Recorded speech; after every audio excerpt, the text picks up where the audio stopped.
मैं मीनाक्षी नेवारी, मेरे साथ आज आप बच्चों पढ़ रहे हैं एग्जाम्पलर क्लास 10th का लाइट चैप्टर का MCQs। आज के टॉपिक में हम क्वेश्चन नंबर 1, 2 एंड 3 करने वाले हैं। मैं विथ एक्सप्लेनेशन आप लोग को बताऊंगी। और एक बात देखिए कि ये ओरिजिनल NCERT है, हम किसी भी रेफरेंस बुक को नहीं पढ़ रहे हैं। Let's start with the question number 1।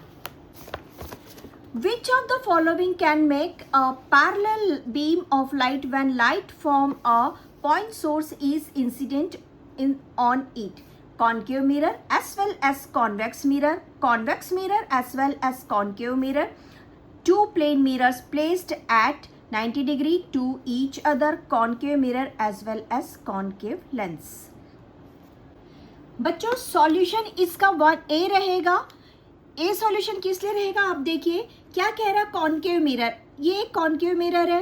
अगर हम फोकस पे ऑब्जेक्ट रखते, सपोज ये हमारा फोकस पे ऑब्जेक्ट है, तो फोकस पे जो ऑब्जेक्ट है इस पर से जाने वाली जितनी भी बीम्स है वो यहाँ से निकलने वाली, फोकस से निकलने वाली बीम्स जो है बच्चों वो पैरेलल रे इस प्रिंसिपल एक्सिस से पैरेलल वापस जाएगी। फोकस से निकलने वाली जितनी भी रेस है इस प्रिंसिपल एक्सिस से पैरेलल होके जाएगी। नाउ हम देख रहे हैं कॉन्वेक्स लेंस। कॉन्वेक्स लेंस किसको कहते हैं, हम कॉन्वेक्स लेंस कहते हैं इसे, है ना, हम इसे कॉन्वेक्स लेंस कहते हैं। ये रहा हमारा प्रिंसिपल एक्सिस, ठीक है। प्रिंसिपल एक्सिस पर अगर हम F1 पर हमारा एक ऑब्जेक्ट रख देते हैं, F1 पर एक ऑब्जेक्ट रखते हैं तो वो यहाँ से मेन मिरर से मेन इसका जो MN हमारा जो प्लेन नॉर्मल है वो उस नॉर्मल से पैरेलल होके जाएगी। क्लियर है। नाउ हम सेकंड ऑप्शन चेक करते हैं कि सेकंड, थर्ड और फोर्थ क्यों सही नहीं है। कॉन्वेक्स मिरर कैसा रहेगा बच्चों, कॉन्वेक्स मिरर रहेगा ऐसा, ठीक है। कॉन्वेक्स मिरर में कोई भी लाइट कैसी रहेगी, डाइवर्जिंग रहेगी, यानी कि सेंट्रलाइज इसके पैरेलल नहीं चलेगी, इसके पैरेलल जो लाइट है वो जहाँ से आएगी वही जाएगी। तो कॉन्वेक्स मिरर कैंसिल हो गया। As well as concave lens. Concave lens कैसा रहेगा, कॉनकेव लेंस भी एज यूजुअल डाइवर्जिंग नेचर का लेंस है, ठीक है। तो सेकंड बी कैंसिल हो गया। सी पर आ जाइए, two plane mirrors placed at 90 degree. देखिए ये एक प्लेन मिरर है और ये एक प्लेन मिरर है, इसे हमने 90 डिग्री पे यहाँ पे जमा दिया। This is mirror number 1 and this is mirror number 2।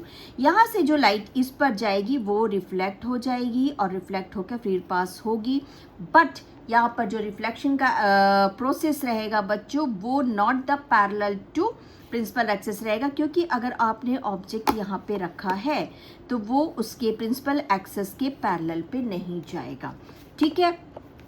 Now third देखते हैं हम, concave mirror as well as convex. Concave mirror is the right one, but concave lens यहाँ पे रहा कॉनकेव लेंस डाइवर्जिंग नेचर का रहेगा। ये परफेक्ट था और ये रॉन्ग था, therefore the option is wrong one.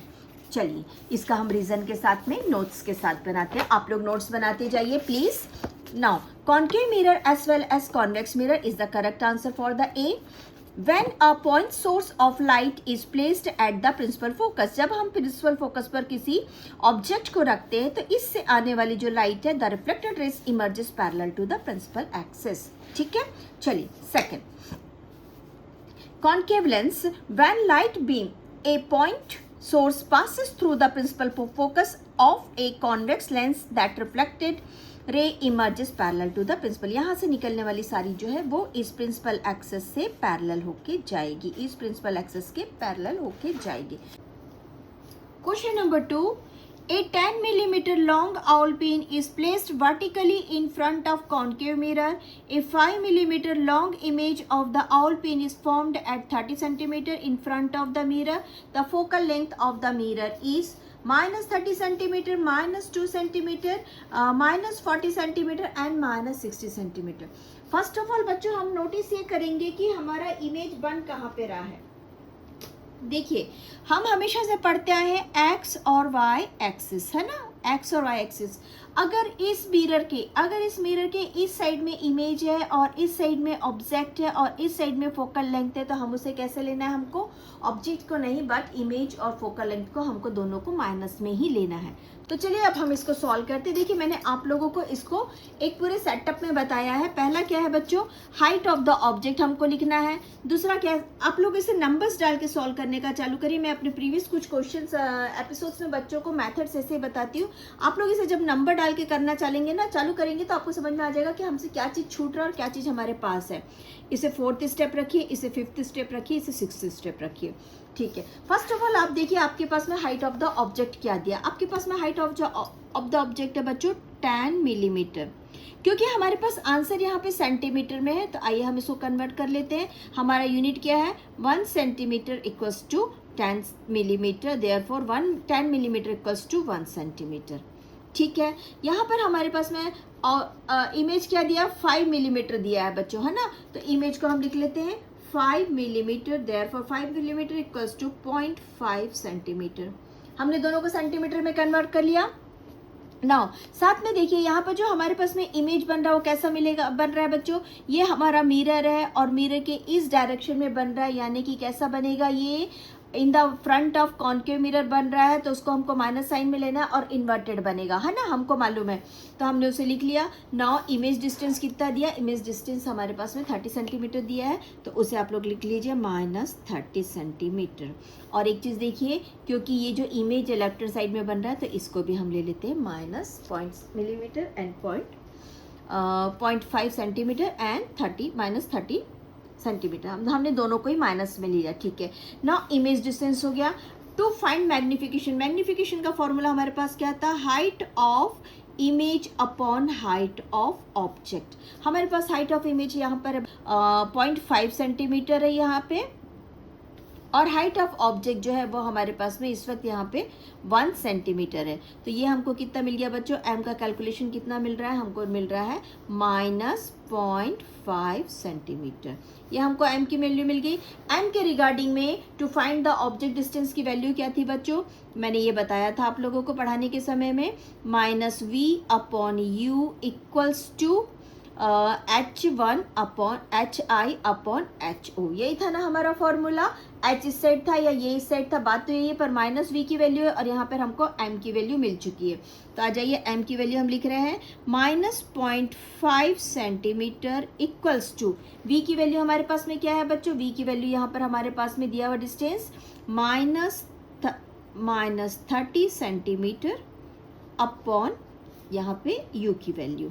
आइए, जैसे ही हमने v की वैल्यू यहाँ पर फाइंड किया बच्चों, हमको v की वैल्यू यहाँ पर क्या मिल रही है, minus minus should become plus, therefore +30 upon 0.5, ये u की वैल्यू है ना। तो u की वैल्यू हमको क्या मिल गई, u की वैल्यू हमको मिल गई, हमने इसको डिवाइड किया तो ये हमको डेसिमल हटाया, ऊपर एक 0 चला गया, देयरफॉर ये हमको यहाँ पे मिल रहा है बच्चों, ये माइनस था, -60 centimetre.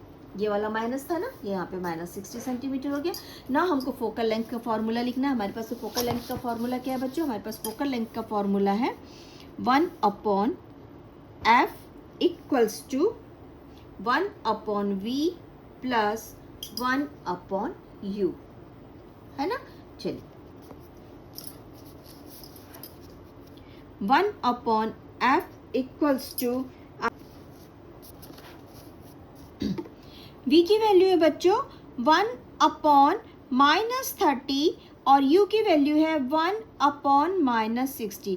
Plus minus should become minus, तो आइए इसको हम नेक्स्ट स्टेप में लिख लेते हैं बच्चों। 1/-30 का माइनस को मैंने ऊपर भेज दिया और यहाँ पर लिख दिया -1/60। अब हम क्या करेंगे, 30 और 60 का एक एलसीएम निकालेंगे। ये है 1/f की वैल्यू, है ना। 30 60 का हमारा एलसीएम कितना हो गया, 60 हो गया। ठीक है, ये दोनों भी माइनस माइनस साइन ऊपर बाय लॉस न्यूमरेटर में चले जाएंगे। नाउ ये क्योंकि यहाँ पे 2 से हो रहा है, देयरफॉर दिस इज -2 हो जाएगा बच्चों, और ये हो जाएगा -1। Plus minus should become minus हमने किया था, है ना। यहाँ पर देखिए, नाउ माइनस माइनस आपस में ऐड होते, देयरफॉर ये हो गया हमारे पास में -3/60। अब क्योंकि हमको मालूम है डेनोमिनेटर में हमारे पास में f है और यहाँ पर डेनोमिनेटर में हमारे पास 60 है, तो हम हमारे इस रेशो को पलट देते हैं। ये हम कर देते बच्चों f/1 कर देते हैं, और यहाँ पर ये हो जाता है 60/3, और ये वाला जो माइनस है लॉग से न्यूमरेटर में चला जाएगा, तो इसका आंसर आ जाता है हमारे पास -20 सेंटीमीटर।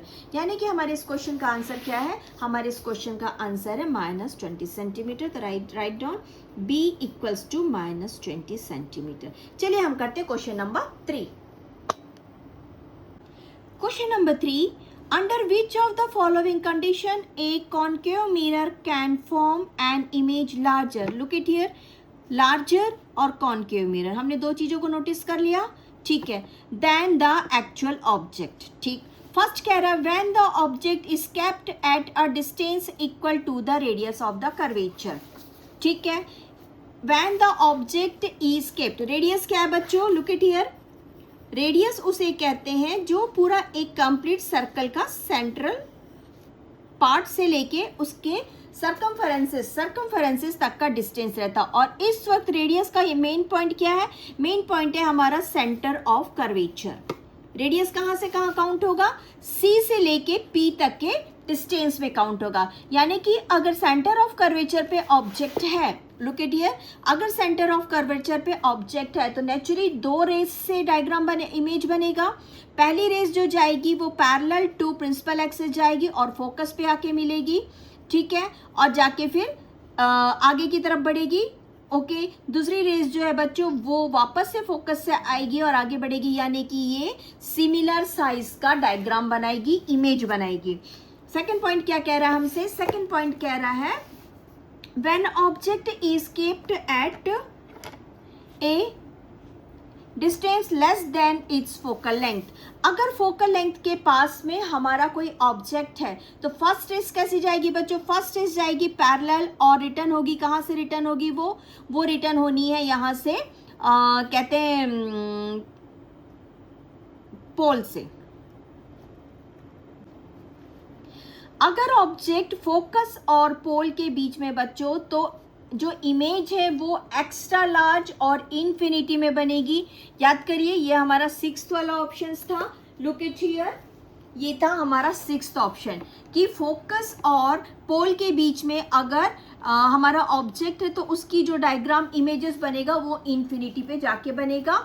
और एक्चुअली में वो हमको कैसा इमेज होगा? वो हमको वर्चुअल और इरेक्ट इमेज होगा, आई एम सॉरी, है ना। नेक्स्ट है सी में क्या कह रहा है बच्चों? When object is placed between the focus and the centre of the curvature, this is the perfect answer कि जब ऑब्जेक्ट को सेंटर ऑफ कर्वेचर यानी रेडियस का लास्ट पॉइंट और फोकस के बीच में रखते हैं तो फर्स्ट रे जो रहेगी वो इस मिरर से रिफ्लेक्ट होके अपोजिट डायरेक्शन में यानी कि उसी डायरेक्शन में जाएगी जिस डायरेक्शन में ऑब्जेक्ट है, यानी कि डायग्राम कैसा बन रहा है? इन्वर्टेड बन रहा है, ठीक है। दूसरी जो रे रहेगी बच्चों वो कहाँ से होके जाएगी? वो सीधी से सेंटर ऑफ कर्वेचर से होके जाएगी और सेंटर ऑफ कर्वेचर में वापस आएगी।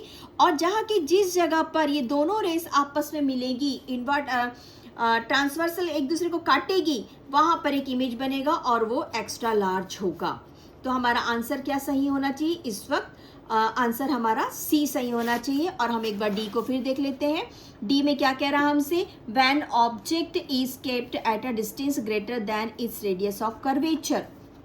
रेडियस ऑफ कर्वेचर ये है और रेडियस ऑफ कर्वेचर से बाहर जिस ऑब्जेक्ट का डायग्राम ऑब्जेक्ट का जो हम इमेजेस तैयार करेंगे वो हमको इन्फिनिटी से आता हुआ फील होगा, इसलिए ये इन्फिनिटी से आने वाला जो भी है वो फोकस पे बनेगा और डिमिनाइज्ड साइज में बनेगा। इसलिए हमारा जो आंसर है बच्चों वो इस वक्त सी रहेगा। आंसर सी क्या कह रहा है? When object is placed between the focus